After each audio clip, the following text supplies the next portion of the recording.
All right, today I'll be talking about Cascade Outbreak prediction for fake news and violent content in tweets. So what's the problem? So we know that fake news is a problem these days. MIT researchers actually studied rumor cascades between 2006 to 2017, and they found that false news reached more people than the truth. So they found that the top 1% of false news cascades diffused to between 1,000 to 100,000 people, where the truth rarely diffused to more than 1,000 people. So in the end, falsehoods diffused significantly farther, faster, deeper, and more broadly than the truth. And they also found, as a side note, that robots actually accelerated the spread of true and false news at the same rate, which I found interesting because, we heard a lot about the bot problem before. Additionally, another group called Trend Micro did research, and they found that there's a thriving economy in gray and underground marketplaces that are dedicated to fake news. And discrediting and silencing a journalist, for instance, can cost around US $55,000, while creating a celebrity with 300,000 followers within a month can cost as low as $2,000. So it's quite interesting how people are leveraging this information diffusion on social networks to manipulate the information around us. So what's the solution? Well, it's information cascades. As we just heard, all we really need to know are that we need to find those information cascades that are spreading very fast or very deeply, and we will likely find that this is misinformation. And then you could probably combine that with, some kind of other like word natural language processing model in order to further drill down into the information. But if you're just trying to have early prediction of how this information is diffusing, really information cascades is the best way to do that. And some of the steps in here is that people make decisions sequentially, and later people watch them to see what they decide to do. And people really abandon their own information in favor of the inferences that they've determined based on other people's actions.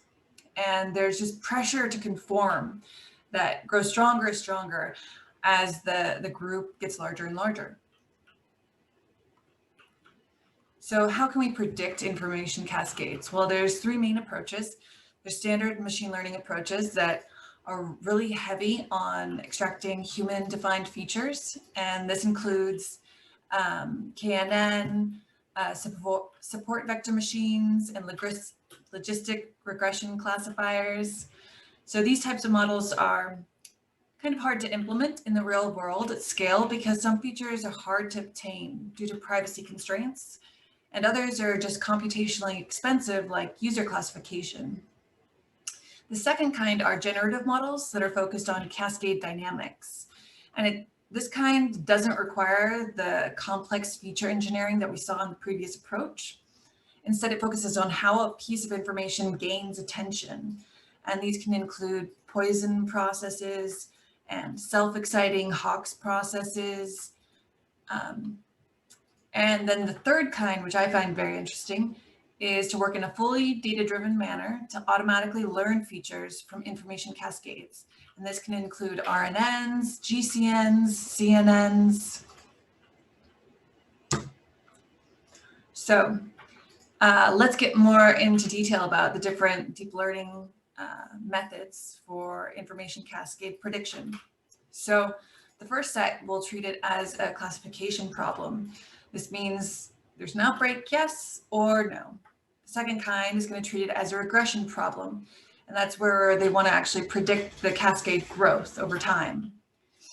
So generally, classification problems are easier than regression ones. So I kind of thought it would be interesting to see a little bit of both, but I will be focusing on this talk on the three classification models that I did throughout the reading.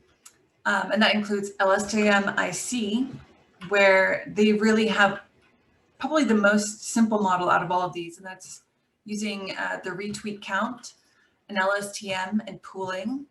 There's also an RNN HMFC model, and that's kind of a hybrid where it uses the retweet count with the GRU and an attention layer, and then it also uses a word embedding and an LSTM on that embedding. And then the third one we're going to talk about is DFTC, which is another hybrid that is looking at both the temporal data of the tweet count as well as a word embedding, but it organizes it in a different way. So it takes that retweet count, puts it into an LSTM, and uses a one-dimensional CNN. And then it also has a word embedding where it uses a HAN, a hierarchical attention network, and an attention layer.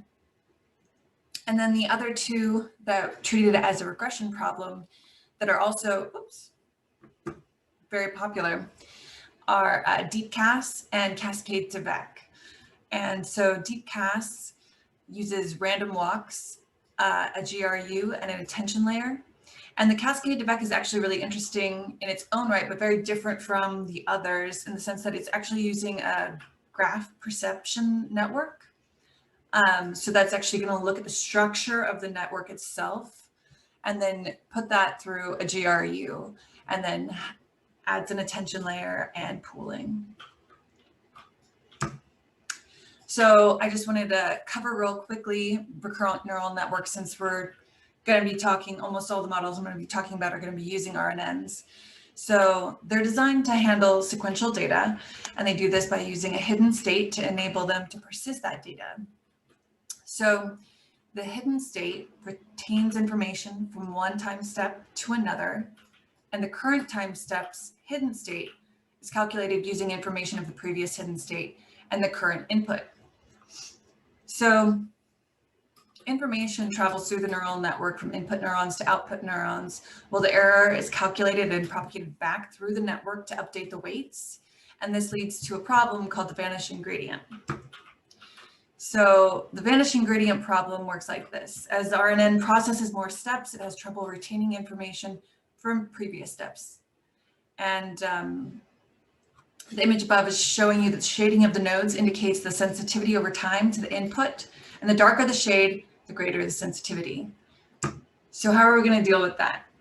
Well, there's two ways. One is using long short-term memory. And this has a series of gates, including the forget gate, the input gate, and the output gate, as well as a cell state. And then it passes on the cell state and the hidden state to the next neuron. There's also a gated recurrent unit, or GRU, and that has a much simpler system where it's using a reset gate and an update gate. And both of these can help us fix the vanishing gradient problem. And we'll see that the models throughout this process are going to use one or the other based on what they're dealing with. So just to step back, how is this going to look in the model? So we have a cascade tree. We can think of the tree here as one tweet, and each of those additional nodes in the cascade tree is a retweet event of that original tweet. Each of these people has a certain number of followers and additional attributes, and those can also be pulled into the model.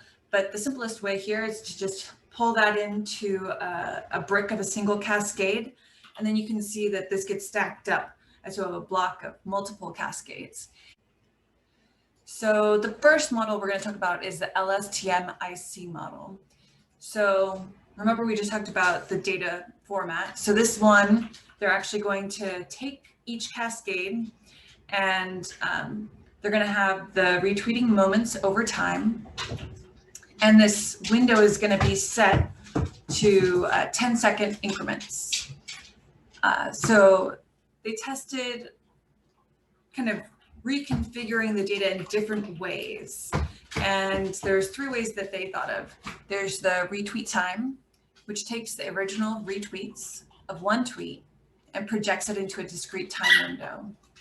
The length of the time window is then a hyperparameter For LSTMIC, they found that this performance is insensitive to time window size. So they really like this one. Additionally, there's frequency, and that's the retweet counted in each window. And then there's also the slope. And the slope in a time window is the retweet count in the current window minus the previous one. And this will show us the acceleration of the cascade propagation. But funnily enough, they found that the retweet time had the best performance out of all of them. So how does the model look when we put it all together? Well, here you can see it's kind of like a simpler model than some of the other ones we're going to look at. We have the embedding representation at the bottom. U stands for the input weight matrix, and then W is the recurrent weight matrix. Then ST is the hidden layer state going into pooling. And you have to read this from down to top, so it's kind of a funny diagram. But P is the aggregated representation by pooling operations. And then finally, we get our fully connected network. And at the top, after that, we go through a softmax function. So now that we've seen kind of the model and how the data fits in it, what are some of the hyperparameters we have to be worried about? So again, we talked about the window size a little bit, and what they found was that the performance was actually insensitive to the length of the time windows, which is really nice because if you want to repeat their process, you don't have to necessarily stick to the exact window size they used. Also, they found that the dimension of the time vector didn't have a major impact on the performance. But they did find that out of all the pooling operations they tried, max pooling had the best mean performance. So let's look at another model. Okay, so this is also going to be using an RNN, but they're going to be using a lot of other information as well. So this one's called the recurrent neural network based hybrid model with feature concatenation. So this one is going to use an RNN for the temporal information. That's like the retweet counts that we saw before. And this is going to be followed by an attention layer. And then there's also going to be a word embedding of the tweet text as a separate module, as well as a set of handcrafted features, including important tweet properties like media count and social information. And that's going to be its own module. These are all going to be combined. So they trained this model on a Twitter data set. And you can see here, I've listed out the different representations of the data. The first one is just the list of elements we were talking about before, which they actually used retweet frequency instead of the retweet count we talked about before. And then they also used explicit features, including follower count, total tweet count, mention count, and then the text of the tweet itself. So this is how it looks all pulled together. It's a lot of information, but essentially the tweet goes through pre-processing, dropping stop words and things like that. This goes into a word embedding, and then they use an LSTM. Then for the middle submodule, you can see that what they call the retweet count feature extractor. They're taking that list of retweet counts and putting it into an embedding matrix, which is then fed into a gated recurrent unit. And that is then followed by an attention layer, which gets concatenated to a fully connected network. Then additional explicit feature extractor comes up with all this great information on the user social information and concatenates that with another fully connected network. And then comes together a third fully connected network, and then they do the softmax activation. So pretty complex model, but they were inspired by LSTMIC. So they actually include that in their evaluation, and which is really helpful because they use the same values and even the same data set and similar hyperparameters using the threshold as 10 seconds, 1 hour, and 1,000 respectively. So what they found was they had a better F1 score at 97, whereas LSTMIC only had 89. But how, it's still amazing, like how complex this model had to be in order to improve, that much. It doesn't seem like LSTMIC is very simple in comparison, and they're still getting pretty good F1 scores. So I feel like that's an interesting point. Now, the third one I'm going to talk about in detail is the DFTC model, and that's the deep fusion of temporal processes in content features. So this one also uses an RNN to capture the long-term trends, but it also uses a one-dimensional CNN to extract short-term fluctuations.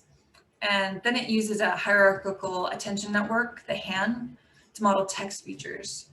So this was actually trained on Wibio dataset, and the data that they're pulling out includes the count of the views, the number of shares, the number of likes, and then they put that into 5-minute intervals for each article. And then they're also extracting metadata features like the number of fans and things like that.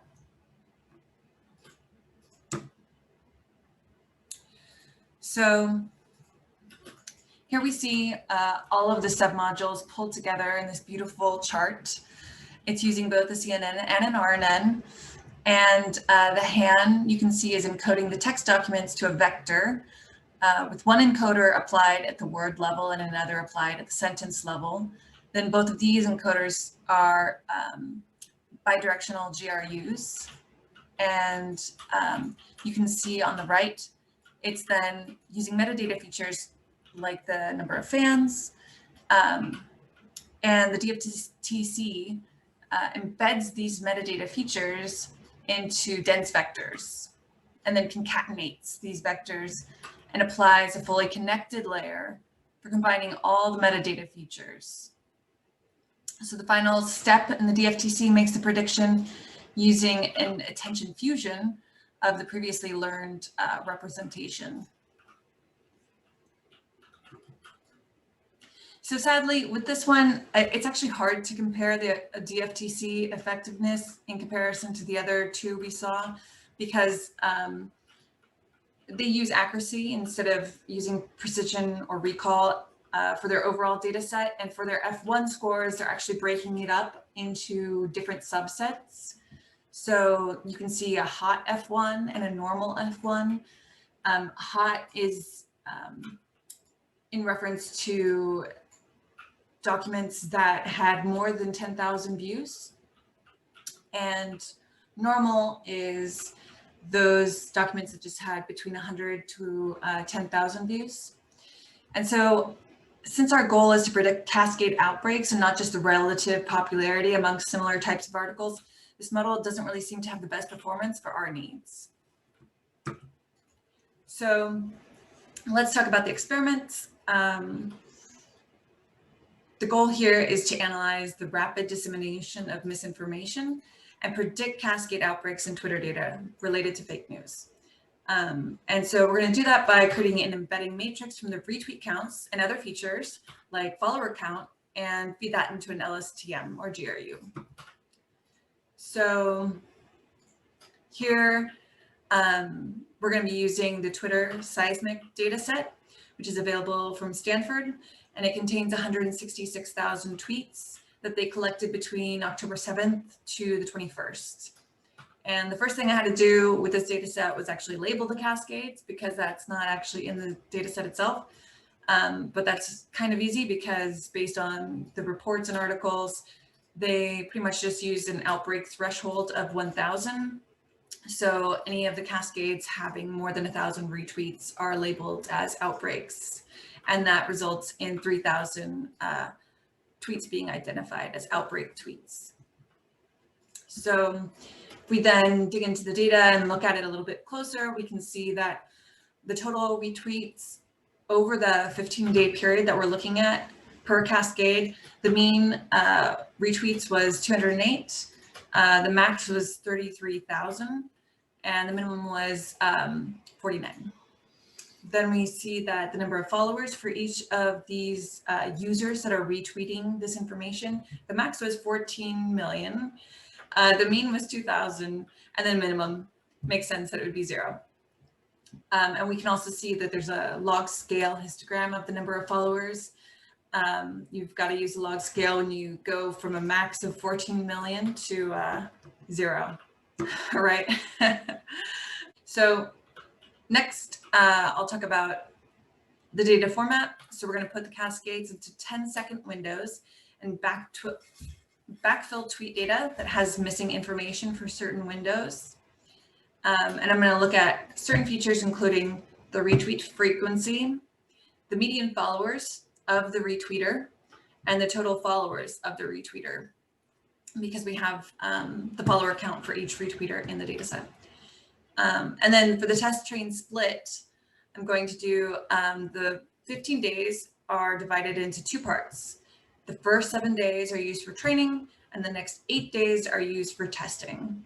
So that results in about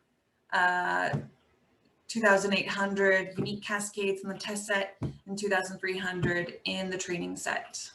The data format for the model, we're going to have 360 windows per cascade with 4 columns of data, including the median followers, count retweets, the sum of the followers, and the window number. And that's going to be set at the 10-second intervals for the window. Then our model is going to have an LSTM.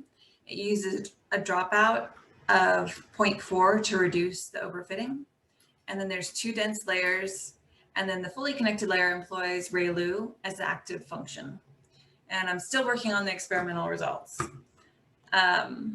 So in conclusion, information cascades can help us analyze the rapid dissemination of misinformation in social media. And, you know, there's a lot of different approaches, feature-based models like KNN and SVM.